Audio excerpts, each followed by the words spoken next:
Hey, everybody. Welcome to my first episode.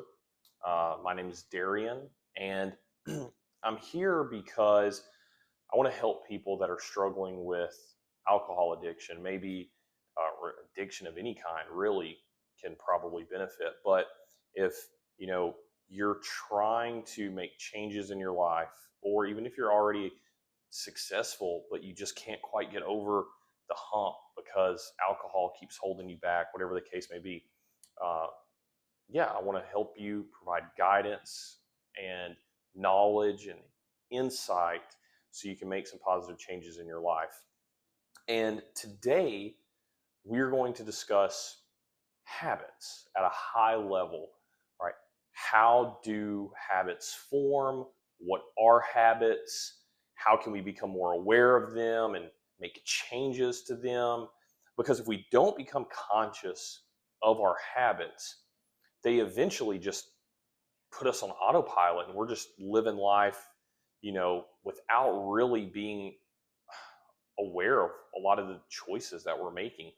And the reason I say that we have to become super conscious of it and super aware is because, and this is scientific research actually done at Duke University, 40% of actions that people do on a day-to-day basis are just habitual, right? So I mean that means almost half of everything you do throughout the day is just reactionary. It's a habit. It's just what you're used to doing. You don't even think about it. Like, I'm sure if I asked you which shoe do you put on first, I mean, I can't even answer that. I mean, I know I'd have to think about it, right? Maybe it's the right one. I've always put the right shoe on first. But the point that I'm making is you don't probably consciously make that decision, right? You're just every day putting on the same shoe. So a lot of things in our life are like that. And some habits start out actually quite complex. I was reading a book called The Power of Habit, and they make a really good illustration in there about backing your car out of the driveway. So think the first time you ever backed your car out of the driveway, it actually took a lot of brain power.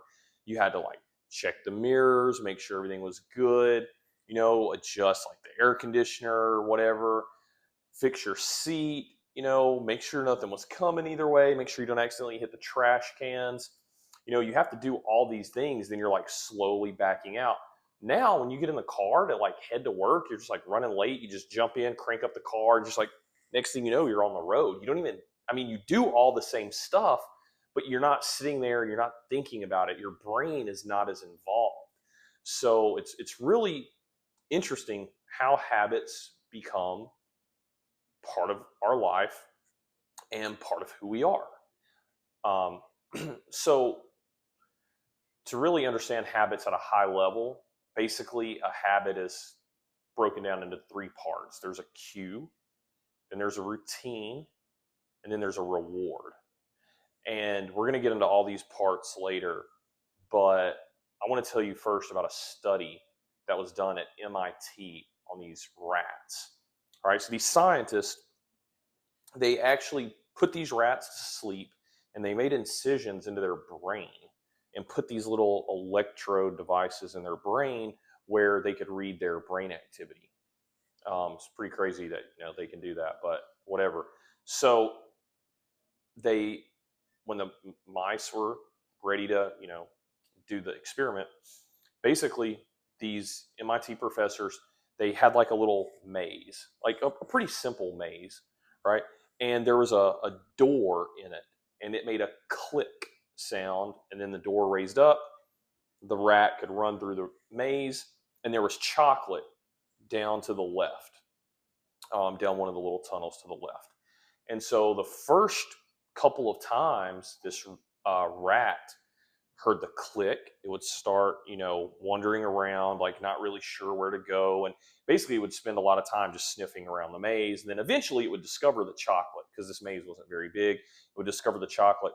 And as what the professors were noticing is that the electrodes that were in the rat's brain, they were seeing the scans just jumping like crazy. The rat's brain was full of activity, right? It was just jumping, jumping, jumping. And then over time, what would happen is when the rats would hear the click, they would know that the door's opening and they would just run straight to the chocolate. And the interesting thing is that the brain scans, there was like very little brain activity even going on. So it's like the rats, they weren't even thinking about what they were doing anymore. They just knew click, go, left, chocolate. And then even when the chocolate got moved, the rats still found it quicker because they knew when they heard the click that there was chocolate somewhere, right? Whereas when the first couple times, they didn't know what they were looking for. They were just in a maze, right? So they were just exploring their territory. So this is exactly how habits work with humans as well. The reason that this happens is because if you think about like how humans are made and how we've grown and evolved over time, our brains are looking to conserve as much energy as possible because our brains expend a ton of energy. So thinking about all these different things that we have to think about, all these decisions we have to make, and we're driving, but we got work on our mind, a relationship on our mind. We're thinking about what we have to do with the kids and just everything going on in the world, the upcoming holidays and all this stuff. And so what happens is your brain tries to find ways to conserve energy. So that way you can have energy for other things in life. And so it looks for cues. And that is the first part of the habit loop. And that is really important to understand. It's one of the most critical parts to really become aware of. And this is how you start really becoming, in my opinion, conscious and aware of your habits, is you got to start looking for the cues, because that's what your brain does. So your brain identifies a cue, and then what happens next starts to become automatic. And this is exactly how habits are formed. So when your brain identifies a cue, it allows the activity to like start going down, right? So that way, you don't have to expend as much energy. So think about like, what do you do on a Saturday morning when you wake up? And I pick Saturday morning because a lot of us a lot of people have like probably a pretty structured 9 to 5, or even if you're a business owner, whatever the case may be, throughout the week, you might have more of a structured day because of work or because of the kids or whatever the case may be. So let's take Saturday. Let's say it's a Saturday morning. When you wake up, what is the first thing you do? Do you go to the living room and turn on the TV? Do you go grab a bowl of cereal? Do you read the newspaper or check your email or go to the kitchen and get coffee? If you start thinking about it, whatever it is, you probably do the same thing almost every single Saturday morning. I'm talking about when you first wake up, not later in the day necessarily, but when you first wake up, because your brain has identified the cue of waking up and not having to go to work. Like that is the cue. Okay, I wake up, I don't have to go to work. What happens next? And it's very likely that whatever it is that happens next, it's on autopilot and you just do it every single Saturday morning. I know for me, I wake up, I come into my kitchen, I usually write in my journal and have a cup of coffee, because that's like, to me, it feels like I'm being up and productive, even though it's not a work day. And writing in the journal is, I don't know, I guess that's up for debate if that's really that productive or not, but that's what I like to do. So, think about anything, right? What do you do when X happens? Another really good example to think about is, what do you do when you come home from work? As soon as you get home from work, you come in the door shuts behind you. What do? Do you instantly change clothes and go for a jog? Do you instantly sit down in front of the TV and like take your mind off everything? Do you instantly grab a snack? Whatever it is that you do, if you think about it, is probably pretty consistent. It might be even certain days of the week, like maybe Monday, Wednesday, Friday, you have a certain routine, right? Tuesday, Thursday may be different, whatever the case may be. But I think you get the point. The point is, you have these cues, and usually what happens next, if you're not aware, if you're not paying attention, just becomes automatic, because your brain does not want to have to think about the million different alternative options that you have. So once the cue is recognized by the brain, the next is the routine. And that's kind of what I just talked about a second ago with Saturday morning. For me, Q, I wake up Saturday morning. I don't technically have to go to work. So my routine is come in, sit down, write in my journal, have a cup of coffee, usually followed by going to the gym, right? I try to do all three of those things first thing in the morning because it makes me feel good, makes me feel productive, which is the reward and the final step of the habit loop. So, Q, wake up Saturday morning, routine, coffee, gym, reward. I feel good. I feel productive.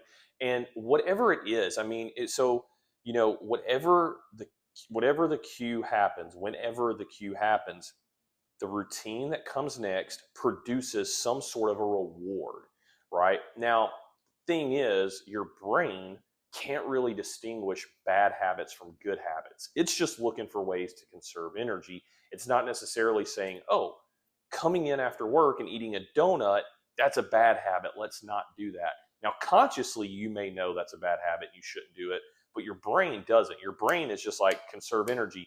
Hey, come in the door, grab a donut or whatever. So that's why you have to really be aware of your decisions and what habits are in your life, because otherwise you can't change them, because your brain is going to want to keep doing the same thing over and over again. So to kind of tie this to the overall purpose of what I'm doing, which is to help people with their addictive behaviors or their alcohol addiction, most specifically. For me, I can tell you exactly the story. So I've probably always had a bit of a predisposition to drink because I've always liked social events, and obviously, at social events, that's one of the things that you do. But really, when drinking started becoming very prominent in my life, I was living abroad, traveling. I had a pretty big network of friends and buddies and people that were doing the same thing. And when we hung out together, we drank. So the cue for me would have been hanging out with my friends or seeing my friends even. It wouldn't even be hanging out always necessarily. It might be like I'm just seeing them for a few minutes right after work, or might meet up in the morning, whatever, on the weekends. So I'm seeing my friends is the cue. The routine is let's drink. And then the reward is I feel like I'm having a good time. I feel like I'm part of the group. I feel happy. Right now, I'm not really thinking about the damage that I'm doing to my health and my bank account and opportunities and things like that, because to me, I'm having a good time, and that is the reward. Rewards are powerful. I mean, that is what completes the habit loop.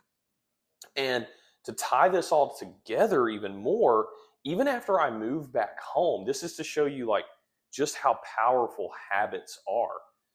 When I moved back home, I'm not even seeing my friends. And every time I would talk to one of them on the phone, one of my friends from overseas that, I hadn't talked to maybe in a couple weeks or whatever, they would call to catch up, or I would call them to catch up. I would want to drink. Like, and I think maybe that's actually when I started realizing, that's probably not good. But I didn't think about it for a long time. It's like, oh, Chris is he sent me a message. So he's going to call and we're going to catch up today. Awesome. I'm going to grab a beer while I do it, or sometimes I would be not even at all thinking about alcohol or anything like that. And all of a sudden I would get a call from one of my buddies. We would start talking. I would just walk to the fridge and grab a drink. I mean, it might be like 5 o'clock in the afternoon. Like there's still plenty of day left to do productive, good, healthy things. And I'm like grabbing a drink out of the fridge because my buddy called me. So that is how powerful habits are. And if you don't become aware of them, they will consume you. And eventually you'll just be operating on autopilot without even realizing it. So the good news in all of this is that your habits can change. I mean, it may be difficult, at least at first, but really, once you become aware of the habits in your life and the cues that are triggering the routine, which then gives you a reward, figuring out the cue is the most important thing. So if you are struggling with alcohol, or at least wanting to change your relationship with alcohol, think about when you drink and think about what happens right before you drink. this was one of the first steps that I had to take. And I don't feel like I was really told this in like different therapies and things like that I did. They didn't really explain like the science of habit formation and habit change to me. So that's what I'm trying to convey here. And my suggestion, because I know this helped me a lot, is if you're wanting to change your relationship with alcohol, think about all these times when you drink. All right, what's going on right before then? Okay, so an example might be when you get home from work. You come in, you put your work stuff down, you grab a beer out of the fridge. So, what can you do to change the cue so you then change the routine? Maybe when you come in from work, you don't set your stuff down in the same place. I mean, it literally can be something that minor of a tweak. Instead of coming in and sitting your stuff down on the kitchen counter or the kitchen table and then going to the refrigerator and grabbing a beer, go straight to your bedroom, change clothes, and go on a walk. And then that becomes the new habit loop right there. Go to bedroom, change clothes. That's the cue. Routine, go on a walk. Reward, you feel freaking great afterwards. So it can be little minor tweaks like that. Some people may say, yeah, well, what about a party or what about a social event? I'm not saying that this stuff is easy, but maybe, when you go to a party, what is the first thing you usually do when you go to a party? Do you go in and just go straight up to the bar or to wherever drinks are being served and get a drink? Maybe you change up the routine or, so that way you have a different cue. When you go into the party, rather than going and grabbing a drink first, go talk to 5 different people, okay? Before you have any drinks or before you go to the bar or anything like that, you got to talk to 5 different people. And as what'll happen is you'll start, these little changes will start making you awake and they'll start making you conscious. And then after you talk to these 5 people, you go, oh, I've had a good time talking to these 5 people. I actually don't need the drink after all. I'm going to stay sober tonight. And if you talk to the 5 people and still decide you need a drink, then whatever. You have to try things at least, right? So that's what I would do. I would go to the party. I would talk to 5 people before having a drink. And what's most likely going to happen is you're going to get so caught up in conversations with these people, you're going to realize that you're having such a good time without being drunk. And as a matter of fact, when I stopped going to social events and drinking, there was actually this really cool feeling of being like the most level-headed, sober, like polished person there. I felt like the CEO in the room because everybody else is like sloppy and drunk, and maybe they're not completely like falling over themselves, especially as you get older. You're probably going to more sophisticated parties. If not, then that's a whole nother problem to discuss later. Like if you're still going to the same kind of parties where everybody's getting just like blackout drunk and you're in your like mid 20s, 30s, like you probably need to figure out some other stuff going on with your life. But let's just say you are going to a party where things are still kind of getting wild. Like it actually feels good to be like the polished, badass, smart, sober, coherent adult in the room. It's like you are the boss at that point. You are on your A game. You are the one that is with it. And that's a great feeling. And that eventually will become your reward. It is for me now when I go to events. So anyways, just wanted to quickly break down, in summary, habits, cue, routine, reward. You got to figure out how to change the routine in the middle of the cue to get a different reward, hopefully a better reward. And also look for different cues if you can. Sometimes you can't. Sometimes you can't change the cue. You got to wake up in the morning, right? If not, then this is kind of irrelevant for you anyway. So when you wake up in the morning, you can't help it. That's the cue. You got that cue no matter what. So change the routine. Instead of grabbing a donut, do a morning fast, right? Try that. Just anything to start becoming conscious and becoming aware of habits that are in your life.